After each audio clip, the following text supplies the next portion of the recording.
a professor! She's a professor! Hey guys, she's a professor! And you're here to protect the Nazis!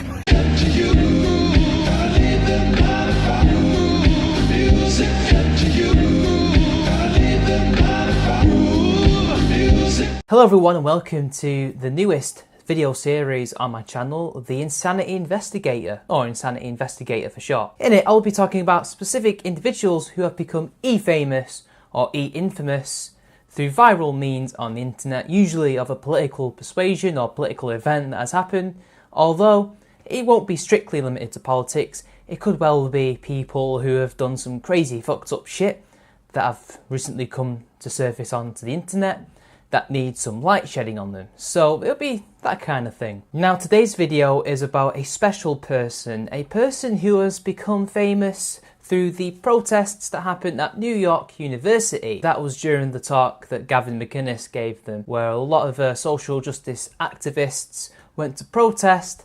And well, as you probably saw in a little tiny clip at the beginning before the intro, this woman became very famous off of this. And her name is Rebecca Goyette. She is a self-proclaimed professor.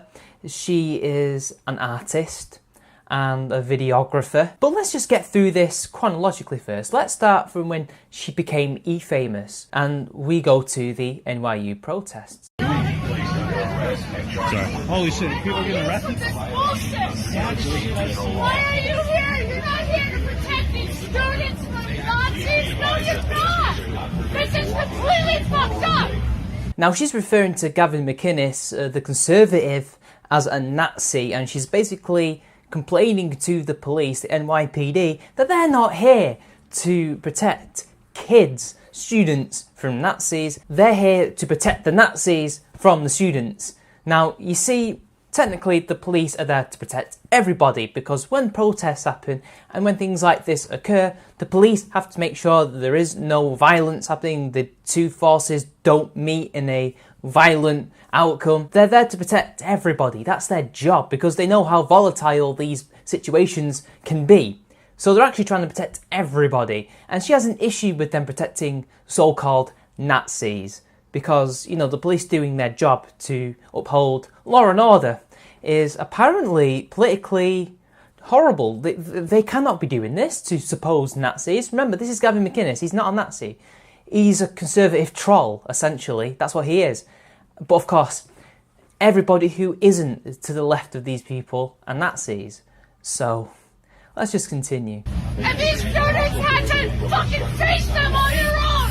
You should be ashamed of yourselves! Yeah, you should be ashamed of yourselves. The students who outnumber Gavin McInnes, who outnumbered his supporters on campus, had to face the evil Nazis on their own because they're just little kids that cannot protect themselves fully. They need the strong arm of the law to help them, because the police, who are meant to be neutral observers in this, are supposed to be the people who have a balanced perspective on things in order to carry out justice. No, she wants them to be biased. She wants them to protect the students. She wants them to be on the students' side so that they can defeat the Nazis, to stop them from speaking. Yeah, so she basically wants what the government did back in the 60s to people like those students, or at least different kind of left-wingers, let's be honest. She wants that to happen to these right-wing commentators who are just having a little chat on campus. They're not even Nazis. That's what she wants. She wants the police to get in there and shut things down, to basically join in with these stupid protesters. It's ridiculous. You should be standing up to those Nazis! You should be protecting these students from hate! Stand up to the Nazis! Protect them from hate! That's your job, right? Yeah, I think we all know who actually needs to be protected here. And it's not the students, it's Gavin McInnes and his supporters who clearly need protection. And yeah, since when were you like the so-called guardian? Who were you to say that these people are Nazis? Who are you to say what the police can and cannot do, Rebecca? Like, seriously? This is hate! These are fucking assholes! Hallelujah, it's hate! And this is a joke! You're protecting the Nazis! It's a fucking joke! You are a joke! You're brown boys! You're brown boys! And even the brown boys! You're a fucking brown boy too, you motherfucker!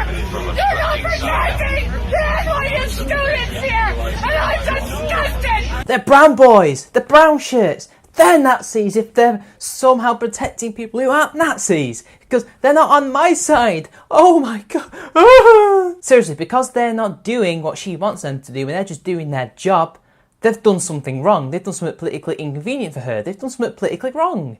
Even though they've not done anything wrong at all. They're not protecting any Nazi whatsoever because there are no Nazis there. If there are, they're hiding. This is ridiculous. The police are doing the job that they've done for years when it comes to demonstrations and things like this, and she's taking an issue with that because she thinks by them not doing anything in the way that she wants them to do, that's somehow supporting Nazism and white supremacy. Yeah, I wish I was making that up. I wish I was making that up. I'm a professor! How dare you! How dare you, fucking assholes! Protect neo-Nazis! Fuck you! Fuck you! Fuck you! Oh, feel that passion, people. Can you feel it? Doesn't it get you riled up to just beat a Nazi on the head? It just makes you want to get out there and protest. But yeah, that whole point about her being a professor, we'll get to that in a little while longer. But for now, let's just continue seeing her everywhere. These are kids who are trying to learn about humanity! They're trying to learn about human rights and against racism and xenophobia and LGBTQ rights! Don't you get it? These are kids. These 18-year-old and up people are kids. They're just trying to learn about prejudice and how to combat it. Even though some of these people probably shouldn't be learning about that, they should be learning about the subjects that they've enrolled to learn about. So is she suggesting that it's the social studies, social science-y type people that are going out there and protesting? I'm pretty sure as a professor who clearly works there or at some kind of academic institute of good repute, she would know all this, right? She would know this. But hey, you know what? Keep swearing at the cops, keep giving them a mouthful. You see, in this country, she'd be arrested for that shit, but it's okay. Obviously, I mean, she's doing nothing wrong here. She's just being passionate. She's being vocal.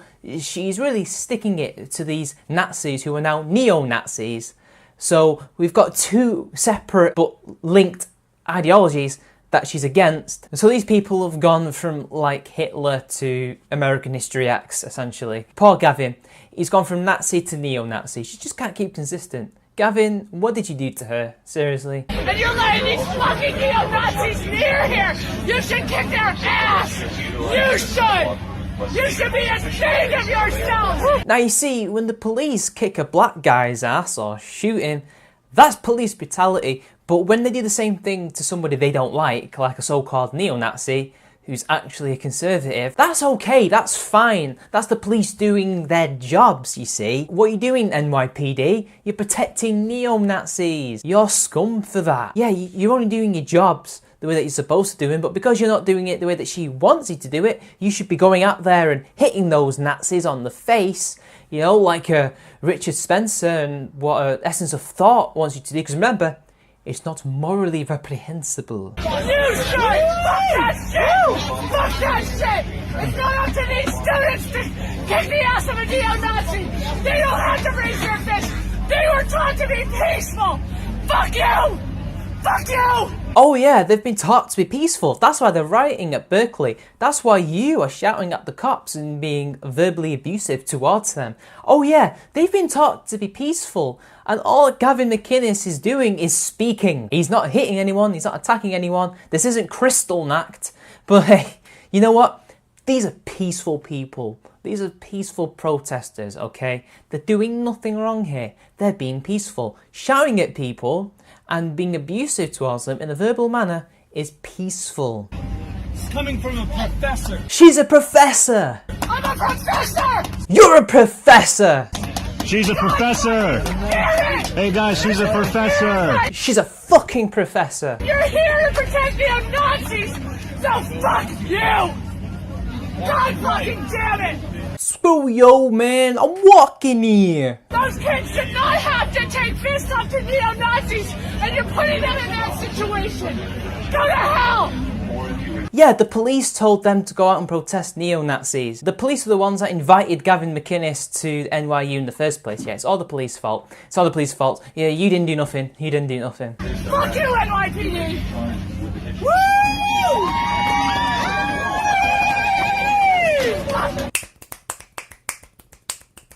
And that was the beginning of her e-fame. Now let's delve a little deeper into Rebecca. Now, what is she known for exactly? I mean, why is she there? Obviously, she is a social justice warrior. She's into far left politics and attacking conservatives and saying that they're Nazis. That much is true. She loves to protect kids who are adults, obviously. But what makes her tick?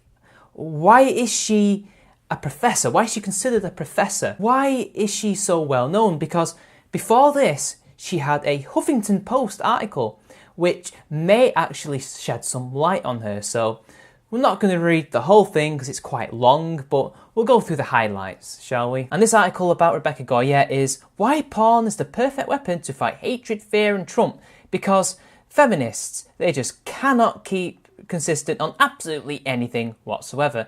And of course, the piece contains NSFW content and may be inappropriate for work environments. And of course, it talks about Rebecca Town Nurse, one of 20 people executed by the government of Salem, Massachusetts in 1692, most of them male, and how she basically has inspired this beautiful work of art, this modern art masterpiece that is Ghost Bitch. And it turns out that Rebecca Goyette is Rebecca Nurse's great-great-great-great-great-great-great-granddaughter. Goyette, haunted by the horrific tale of her ancestor's death, has long dreamed of making an artwork in her honour. Her summer exhibition at Freight and Volume marks the realisation of said dream. Of course, as those familiar with Goyette's radical feminist practice might have anticipated, this will be no orthodox tribute. Rather, to honour her martyred ancestor, Goyette made a pornography. 2, actually. The first video is titled Ghost Bitch, A Rise from the Gallows, and stars Goyette as the Ghost Bitch herself. The piece takes place in modern-day Salem, where Goyette plays an aerialist historical reenactor by day, a take-no-prisoners dominatrix by night.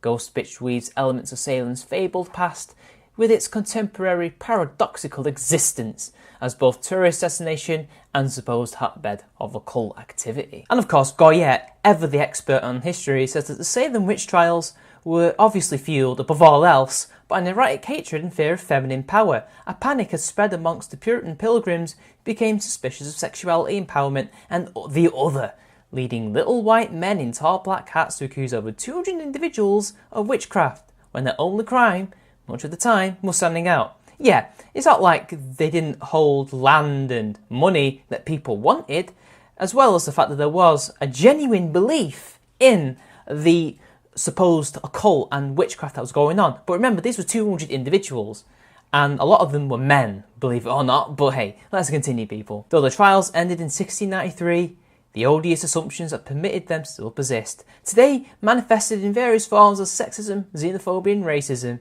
Donald Trump is the perfect pilgrim, Goyette said. He's spewing all kinds of hate. He has the freedom to do whatever, but he imposes arbitrary rules onto everybody else. Yeah, of course, because social justice warriors, they don't do that. They didn't do nothing. They don't just spew arbitrary rules on white men and men in general, and everybody else gets to do their own thing except for them. And of course, when feminists use pornography, when it's not just to get off on their weird little sexual fetishes, which we'll get to in a little bit, it's all about trying to explore all the evils and isms that is going on with the world, and how it's totally different to what people like Mercedes Carrera do, because that's haram, but this is okay. Remember, people? I mean, just look at that.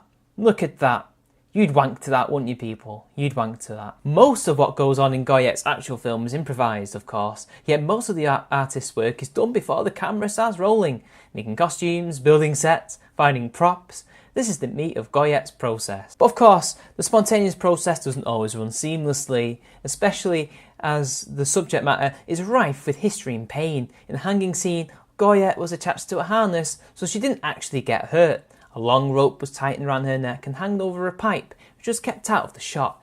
If the rope slipped off the pole for any reason, however, Goyette would have been in serious danger. If Ghost Bitch arrives from the gallows, takes on the toxic masculinity of the Puritan pilgrims of yore, yeah, because such a thing existed, and that was exactly why they did it, Ghost Bitch USA offers a more present-day take, starring none other than Donald Trump, as played by Brian Whiteley, the artist who erected a Trump tombstone in Central Park. Because, as we all know, it wasn't like women were also accusing people. I mean, have they watched The Crucible? Have they watched it? Well, obviously not. And of course, we have to attack Trump and the perceived white supremacists and those toxic males who are just making everything bad for women and minorities everywhere. I wanted to do a complete domination of Trump, where everything he said about women, I could throw back at him, Goyette said. She ties him up, squirts breast milk on him and cuts off his penis with garden shears. She gives herself an abortion and makes Trump lick the baby. A guest ghost hailing from Mexico pays tribute to Trump's heinous Cinco de Mayo tweet,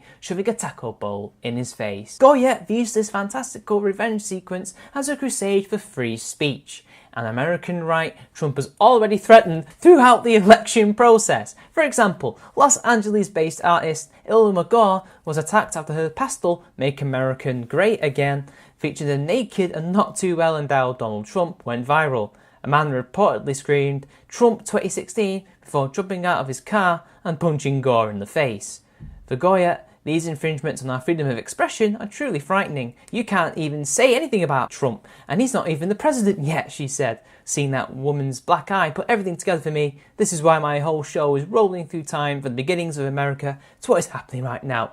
Because, yeah, telling the police to go and punch Nazis and to remove them from the premises, even though they weren't Nazis, they were conservatives, is totally pro-free speech. And you're letting these fucking neo-Nazis near here! You should kick their ass! You should! You should be ashamed of yourself! And that's that. That's the stupid little piece from these stupid progressives about Rebecca Goyette's dumb fucking performance art. But the thing is, as you go on her bio and her website, where she talks about the things that she's done and what she does, you get a very weird, and I mean very weird, just vibe from her, this weird thing that she does, and trust me, it goes bizarro land very quickly. Now you see, yeah, she's into the sexual side of things. You can tell by the article alone, but she has a fetish. It's a lobster fetish. Under the sea, darling, it's better down where it's wetter, take it from me. In these two videos, you will see exactly why I'm telling the truth.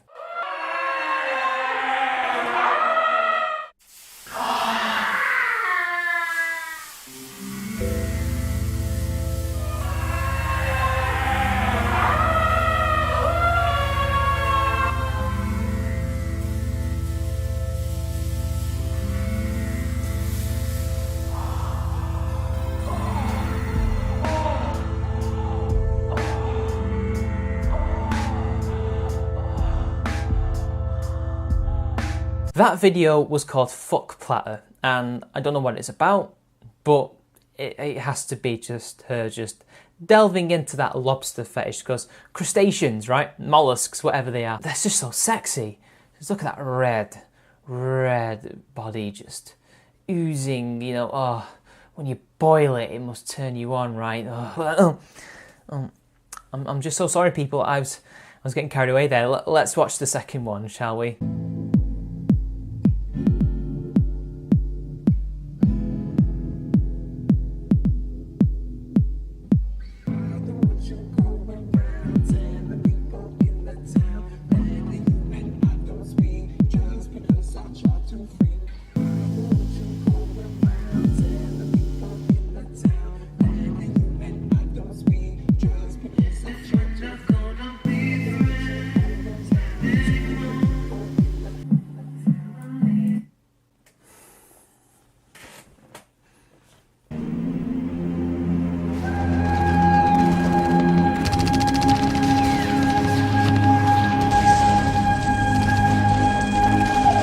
Now, do you remember when I mentioned that she wasn't quite the professor that she proclaimed to be, and all those other people were saying that she was? Well, let's take a look at her bio, shall we? Now, as you can see here, this is her education.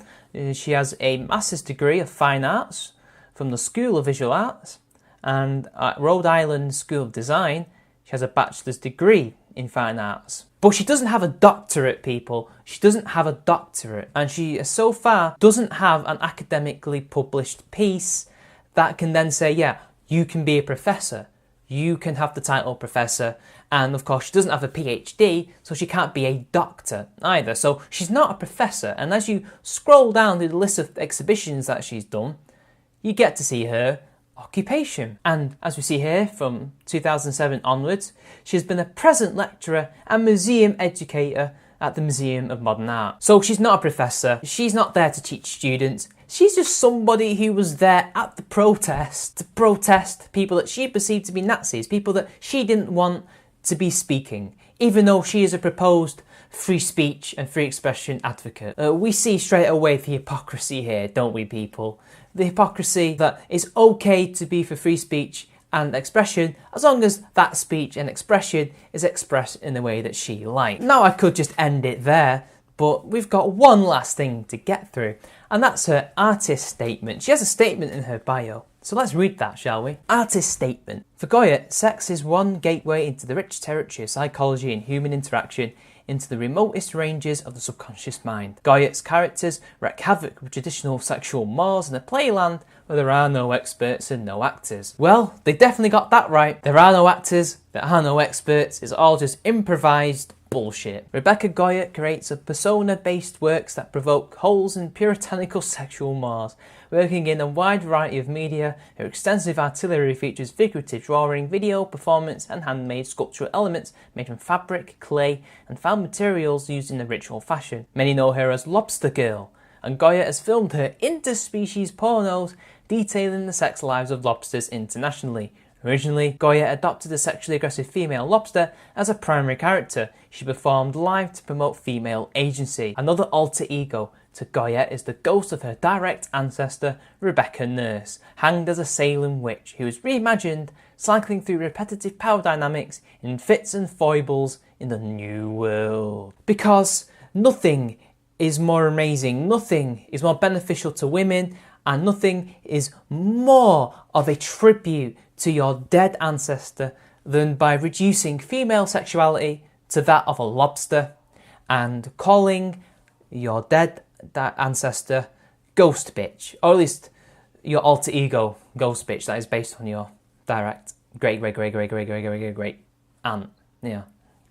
Yeah. Situated within a largely queer fantasy paradigm, her work is able to embrace a fruitful multiplicity of sexual desire and engage a panoply of non-normative gender roles. As Judith Butler has articulated in the fantasy, gender boundaries are transgressed with ease. There is no single position within a fantasy. The identification is distributed among various elements of the scene. Yeah, I don't really get queer vibes from here. I mean, if you were to say queer as in it means weird, I would agree with you. It is weird, but how can gay men get off her sucking fake cocks, having sex with men? I mean, I guess they would wank to the man, but they don't tend to do that. And I guess lesbians as well, but why? There's men in there. I mean, I don't know. It doesn't strike me as queer. It strikes me as very heteronormative, doesn't it, people? And of course, after saying what we've already said before, her schematic lobster porn video series explores sexual fantasy scenarios with people play acting the magical sex lives of lobsters. Female species lobsters, for instance, approach and corner the strongest males, skirt them with aphrodisiac drugs out of their foreheads, and get inside their lobster man caves where they molt their shells in order to have sex. The males have 2 dicks that can impale the vulnerable lady flesh, meaning the female's entire body, sans shell, functions as a threshold of sexual potentiality. By developing complex characters based partially in the real, scientific facts, Puritan history, her story, they mean history, her story. There's so many stereotypes here, they're being serious here. Honestly, she is such a radical feminist that she has to change history into her story, even though, as you all know, the prefix his isn't really to do with men or masculinity in any way. I guess you can argue it's a masculine prefix, but it has nothing to do with gender. But hey, everything is sexual, everything is sexist, everything is misogynist. Oh, the person was political, and you've got to point it all out, remember, people. The annals of witchcraft, goddess worship, and the paranormal, and partially in fiction. Goyette is reality seamstress par excellence. With climactic wit, she recounts the psychosexual dramas of time immemorial. Well, I for one, I'm truly just fascinated, and I can definitely tell that this is exactly what she is doing right now in this series that she has creating. Goyette is as shameless about her character's voracious sexual appetite as she is about connecting the female subject to nature and an animalistic lost Eden of sorts. Her videos function as titillating vignettes of a bawdry heroine in hot pursuit of total love, uncovering the truth of the mercurial nature of desire as she seeks blissful and eternal union with the other. Goyette peppers her colourful imaginary worlds with complicated personal memories and, whenever possible, willing participants in the flesh, working with a gender-fluid, multiracial cast of persona as collaborators and accomplices. Her live-action performances and the performance videos feature human sexuality unleashed. Goyette's work is a perfect illustration of how, as expressed by theorist Elizabeth Cowie, desire is mostly itself when it is most other to social norms. Because you see, the world as puritanical is exactly the same as 1692. It's not like the sexual revolution occurred in the 60s, which freed women's sexuality and essentially kept men's in chains for the last 50 years, and it's been demonised. And as you can see here, female sexuality, female empowerment, just female in general here, is something to be viewed as angelic, as amazing, as fantastic. But anything male is to be pursued, it is to be fucked, but most of all, it's toxic, it's puritanical, it's nasty. Yeah, it's okay for her to go and chase men, but if I was to do the exact same thing and she was to view that, she would say that was sexist, that would be misogynist. And then it ends saying, ornately adorned in the absurd skins of her hand-sewn costumes, Goyette's characters wreak havoc with traditional sexual mores, blah blah blah, blah blah blah blah blah, repeat ad nauseum. But look at these costumes, they're not amazing, they're not beautiful, they're absurd, yeah. But this is the worst costume design I've ever seen. And there we have it, people. There is the woman who cried she was a professor, even though she's not a professor. She's a very naughty girl. This is a woman who has a lobster fetish, which is fine. You can have a lobster fetish. This is the person who will demonise men's masculinity and sexuality as toxic, but will raise women's up as something that is amazing.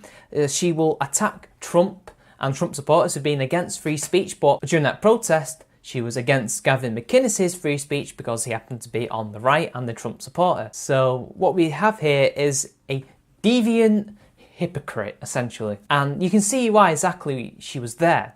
She was there for political reasons. But anyway, that's the end of the video. I have been the Insanity Investigator, Charming Man 93, and until next time, don't forget to like and share the video, drop a comment, donate to my Patreon, subscribe, and I'll see you all later.